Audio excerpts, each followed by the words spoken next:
जगद्गुरु तथागत भगवान गौतम बुद्ध, भारतीय राजघटनेचे शिल्पकार, महामानव युग प्रवर्तक परमपूज्य डॉक्टर बाबासाहेब आंबेडकर यांना प्रथमतः मी विनम्र अभिवादन करतो। बौद्धांची विरासत बौद्धांच्या ताब्यात मिळाली पाहिजे। बौद्धगया टेम्पल ॲक्ट 1949 रद्द झालाच पाहिजे।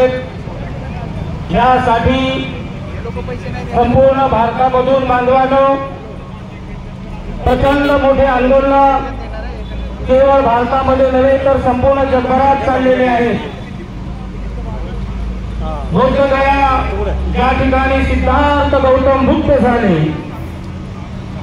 ज्या ठिकाणी सम्यक बोधिसत्व सिद्धार्थ बुद्ध झाले, जगाला बुद्ध मिळाले आणि म्हणून हा इतिहास जगाला कळण्यासाठी या देशाचा सर्वात मोठा राजा, या देशामध्ये आतापर्यंत जे राजे झाले त्या सर्वात मोठा जो राजा होता ज्याने बौद्ध धर्म स्वीकारला ते म्हणजे चक्रवर्ती सम्राट अशोक। या सम्राट अशोकांनी तथागताला दिव्य ज्ञान प्राप्त झालेल्या ठिकाणी, संबोधी प्राप्त झालेल्या ठिकाणी जोपर्यंत चंद्र आणि सूर्य आहे तोपर्यंत इतिहास येणाऱ्या काळातील लोकांना कळावा आणि म्हणून त्या ठिकाणी महाबोधी महाविहार बांधवांनो 2000 वर्षापूर्वी बांधलेला आहे।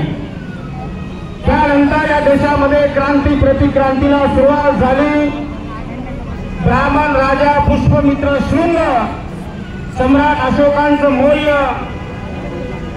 मौर्य घराणं नष्ट झाल्यानंतर, त्याला नष्ट केल्यानंतर या देशाचा कारभार पुष्पमित्र शृंग या ब्राह्मण राजाने घेतला आणि तेव्हापासून खऱ्या अर्थाने बौद्ध धर्माच्या विरासती नष्ट होऊ लागल्यात आणि जेवढे काही बुद्धविहार आहेत चक्रवर्ती सम्राट अशोकांनी 84,000 बुद्धविहार बनवलेले आहेत। मी आपला जास्त वेळ घेणार नाही, फक्त 2-3 मिनिटं घेणार आहे। आपण सकाळपासून या आंदोलनामध्ये सहभागी झालात तर बौद्धांची जी विरासत आहे ही बौद्धांची विरासत बांधवाने 84,000 तीर्थस्थानं मोठमोठे भव्य दिव्य असे बुद्ध विहार महाराष्ट्र या सर्व बुद्धविहाराचं रूपांतर काल्पनिक देव धर्माच्या देवळामध्ये केलेलं आहे। आज भारतभर जो काही मोर्चा निघत आहे, या मोर्चा निघत असताना प्रशासनाला आणि देशाच्या सर्व नागरिकांना मी सांगू इच्छितो की आमचा हा मोर्चा हिंदू समाजाच्या विरोधात नाही। सर्व प्रशासन बौद्ध समाज देशातील नागरिकांना मी सांगू इच्छितो की हे जे काय मोर्चे निघत आहे जागोजागी महाबुद्ध बुद्धगया महाविहार मुक्त झालं पाहिजे। मुक्त झालं पाहिजे तर ताब्यात कुणाचा आहे हा प्रश्न उभा राहतो। मुक्त झालं पाहिजे तर ते कुणी भडकावलं हे सिद्ध झालं पाहिजे। आपल्याला महाबोधी महाविहार मुक्त करायचं असेल तर ताब्यात कुणी घेतलं याचा इतिहास शोधावा लागेल आणि म्हणून बांधवांनो महाबोधी महाविहार मुसलमान समाजाने ताब्यात घेतलेलं नाही, ख्रिश्चन समाजाने ताब्यात घेतलेलं नाही, हिंदू समाजाने ताब्यात घेतलेलं नाही। या देशातील सर्व जे काही बुद्ध विहार आहेत विशेषतः महाबोधी महाविहार हे बांधवांनो बाहेर देशातून आलेल्या त्याला काय म्हणतात युरोशियन ब्राह्मण ते आपल्या भारताचे नागरिक नाहीत। जरी ते नागरिक नसतील तरी त्यांना आपण भारतामध्ये ठेवू, कारण आपण शांततेच्या मार्गाने जाणारी लोक आहोत, संविधान पाळणारी लोक आहोत। बरेच लोक म्हणतात देश छोडो अनेक समाजाला टार्गेट करत आहेत, परंतु बौद्ध समाज तुला टार्गेट करत नाही। तर जे काही महाबोधी महाविहार आहे हे पाखंडी मनुवादी ब्राह्मण भट महंत बांधवाने आणि ताबा मिळवलेला आहे। आपण गरीब लोक नाही, आपल्यासारख्या भारतामध्ये श्रीमंत लोक कोणी नाही, कारण सम्राट अशोकाची विरासत आपल्याला लाभलेली आहे। सम्राट अशोक या देशाचा राजा होऊन गेला आणि त्यांनी भारताच्या जमिनीचा सातबारा हे भगवान बुद्धाच्या नावावरती लिहिलेला आहे। हा इतिहास विसरून चालणार नाही। भारताची ओळख हे बुद्धभूमी म्हणून आहे। भारताची ओळख रामभूमी म्हणून नाही आहे. जगात भारताला बुद्धाचा देश असा म्हटलं जात आहे. बांधवांनो, जिथे आंदोलन होत आहेत त्या ठिकाणी भिक्खू संघ मोठ्या संख्येने सहभागी होत आहेत. मुद्दा असा आहे की ज्या ठिकाणी हे महाबोधी महाविहारामध्ये 9 लोकांची ट्रस्टी आहे, त्या 9 लोकांच्या ट्रस्टीमध्ये 4 बुद्धिस्ट आहेत, ज्यांचं काहीच काम नाही असे ब्राह्मण सुद्धा 1949 ऍक्टच्या माध्यमातून इथे घुसलेले आहेत. संविधान असं सांगते सर्व शिकलेले लोक आहेत. अरे हा देश बाबासाहेबांच्या संविधानाने चालतोय. हा देश मनु या मनस्फूर्तीने चालत नाही. मनस्फूर्ती जर चालली असते तर इथे ओबीसी एसटी एनटी हे कधी मोठमोठे अधिकारी झाले नसते. बाबासाहेबांच्या संविधानात देश चालतोय. आणि म्हणून जे काही मस्जिद जर असेल तर त्या ठिकाणी मौलाना त्या ठिकाणी त्यांची पूजा करतात. गुरुद्वारा असेल त्या ठिकाणी शीख लोक तिथे पूजा करतात. हिंदू मध्ये असेल तर त्या ठिकाणी हिंदू पुजारी पूजा करतात. आणि बुद्धगया सर्व जगाने सांगितलेले बहुतांशी आहे तिथे ब्राह्मण पंडित महंत यांचं काय काम आहे. आणि म्हणून कामोठ्यामधून हे बौद्ध जनता सांगत आहे. नवी मुंबईमधून हे आंबेडकरवादी संघटन सर्वांना सांगत आहे. भारताच्या पंतप्रधानांना सांगत आहे मोदी आहे तो मुंगी आहे असं लोक म्हणतात, देशातील लोक म्हणतात. तर ते मुंगी करून दाखवा. जर तसं करता येत नसेल आम्हाला घेऊन टाका. जर तसं करता येत नसेल तर जे तुम्ही राम मंदिर बनवलं अयोध्यामध्ये त्या ट्रस्टीमध्ये आमच्या त्या मंदिर द्या. चालेल का तुम्हाला? नाही चालणार. त्यांना विचारलं मी जे काही आमच्या बौद्धगयेच्या जे भट ब्राह्मण बसलेले आहेत त्यांना चालणार नाही. आणि म्हणून आम्हाला सुद्धा चालणार नाही.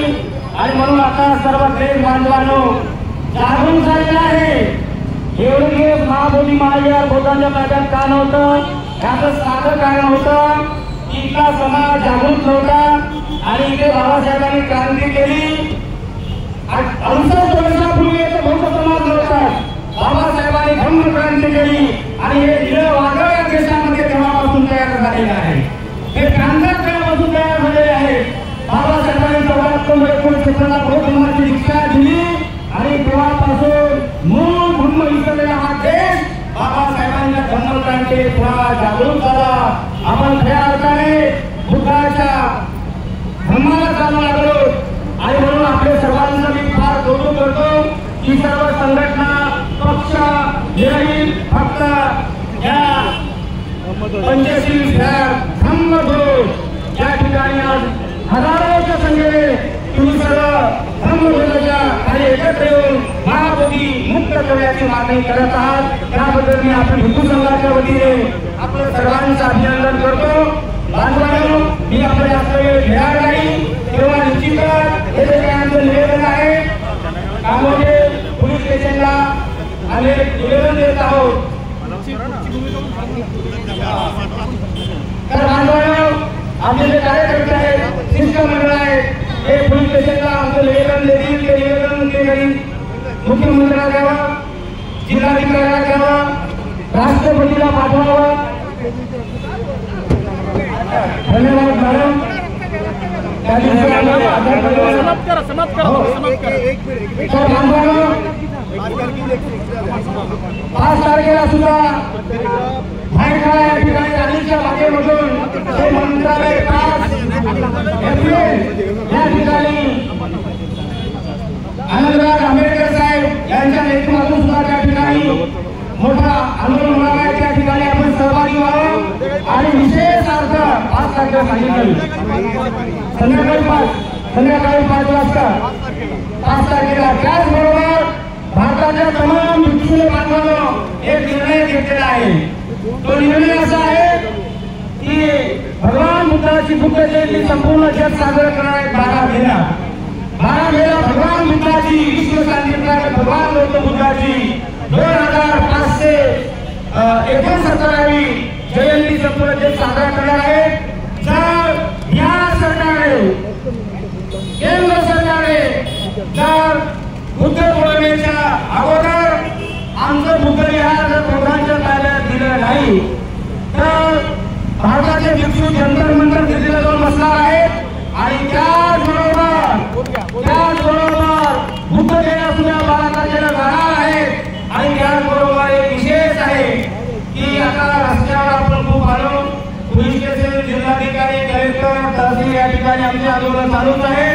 परंतु 12 तारखेच्या आत बुद्ध पौर्णिमेच्या आत जर बिहार सरकारने 1949 चा रद्द केला नाही, जर बुद्ध विहार लोकांच्या ताब्यात जर दिला नाही तर मुंबईमध्ये भिक्खू संघाच्या वतीने 5 लाख लोक आणण्याचा मंत्र्याला आम्ही घेराव घालणार आहे आणि मुख्यमंत्र्यांच्या माध्यमातून तिथे आम्ही दिल्ली सरकारला सांगणार आहे, कळवणार आहे.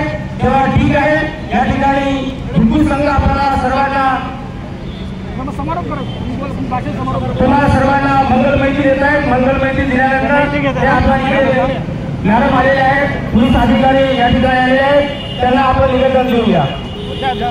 सभी वदन्तु सब्बरोगो विनाशतु माते भवतन्तरायो सुखी दीर्घायुको भवम् भवतु सर्वमङ्गलं रक्षन्तु सर्वदेवता सर्वबुद्धानुधर्मानुसंहानुभाव